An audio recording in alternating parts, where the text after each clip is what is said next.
Hello again, everybody. Diamond Jims 45 here. Welcome back to the channel. Um, Speaking today about something I saw last night on a live stream, which was very interesting. Craig at Midlife Sports Cards had a live stream last night, basically talking about fellows and their hobby relevance and how they'll stay hobby relevant from now and years on into the future. And they didn't touch on it long, but they touched on it and commented about it.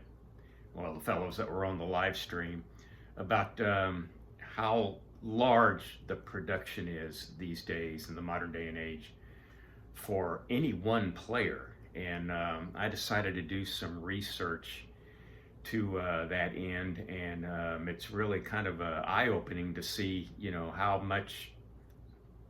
how much they printed this year for one guy compared to what they did, back in the 80s, the 70s, the 60s, and the 50s, which I consider vintage. I mean, a card from 1985 is 40 years old. So it might not be the golden age like the 50s and 60s, but it's 40 years old. And what I did was I came up with 4 different guys, one guy from each of the last, 85, the 80s, 70s, 60s, and 50s. Took one guy, took his MVP year or a MVP year from that decade, and used that as a kind of like a template to see how many cards you would have to collect in a single year to get everything they produced of that player that year. So let's go back all the way to Mickey Mantle in 1956. And I'm using the data from Trading Card Database. Our friends over there came up with a comprehensive list of everything you can think of that they make of guys. Not even so much cards as maybe pins, discs, the picture packs you get at a stadium, the picture packs you send off from your home, that type of thing. But anyway, 1956, Mickey Mantle had his MVP Triple Crown year. And if you wanted to collect one thing of every item that they made of Mickey Mantle that year, you'd have to buy 6 different items. He had a pin and 3 photos out of picture packs, either at the stadium or what you had to send off for. Plus he had 1 card in the 1956 top set, but it had that makes 5, but it had either a white back or a gray back, so there's 6. And back then in 1956, if you had a Mickey Mantle, you probably didn't even care about the white back or gray back, but there it is. So you had 6 different items you had to collect as far as Mickey Mantle was concerned in his 1956 Triple Crown MVP year. Moving on to the 60s, I used Bob Gibson, his MVP year, Cy Young Award year from 1968. If you wanted to buy one of everything they made of Bob that year, according to our friends at Trading Card Database, you'd have to buy 17 different items. He had a regular issue Topps card that year. He had one from the World Series. I think it said Gibson pitches shutout. And then there was one that they credit to him that says the Cards Celebrate, and it's about 8 or 9 Cardinals, after the last out of the 67 series. And they're all, in that group hug, so to speak. And Gibson's in the middle without a hat on. And so I guess they credit that with Gibson. And then those 3 have a Venezuelan parallel, you might say, that they made. And my hobby friend Wade, who is going to be setting up this weekend at a mall show in Evansville, Indiana, has a 1968 Bob Gibson, the regular issue card, Venezuelan, and in an SGC 6. So I think that's a pretty big deal, and hopefully he'll have it there. It might be in his personal collection. We'll see if he has it in inventory or not. So that's going to be interesting. So yeah, just 17 cards of Bob Gibson, and there were 2 stickers made that year, one with Gary Peters and Bud Harrelson, along with Mr. Gibson, and another sticker had Gibson on it, Aaron on it, Catfish Hunter on it, Mickey Mantle on it. So that one's going to cost you a little bit more than the one with just Bud Harrelson and Gary Peters on it.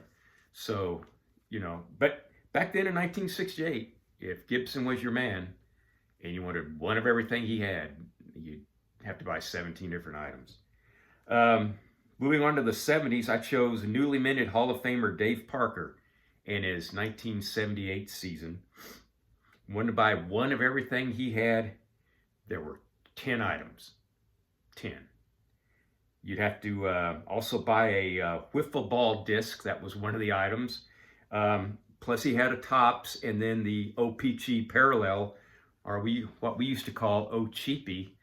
And but he had only 10 cards that year. His base Topps card that year was pretty decent. He's leaning up against the batting cage, watching some other guy try to hit him half as far as he does. So anyway, Cobra was a pretty good player. Who can forget that throw he had in that All-Star game? Yeah, just amazing. Good Lord. And moving up to the 80s, I went with hometown boy. I was born in the same town Don Mattingly was.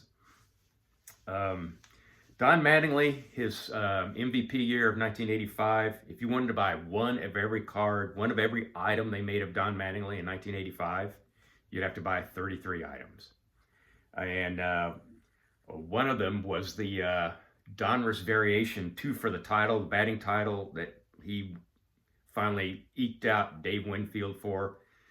The lettering on there, some of it's in yellow, and another variation, it's in white. So that counts as one of the 33 different items that you'd have to get for Don Mattingly. Now I don't know about Dave Parker in 78, but I do know for sure, by the time 1985 rolled around and you pulled a Don Mattingly card out of a pack, it went straight into a plastic, penny sleeve, a top loader. There was protection for that card in 1985. I don't know if they had an industry for that in 1978 with Dave Parker. I doubt it. I don't really know. But that goes to show you how much, a 40-year-old card, how much more of it is going to be in, 7s, 8s, 9s, 10s, than something before the plastic sheet protection industry ramped up.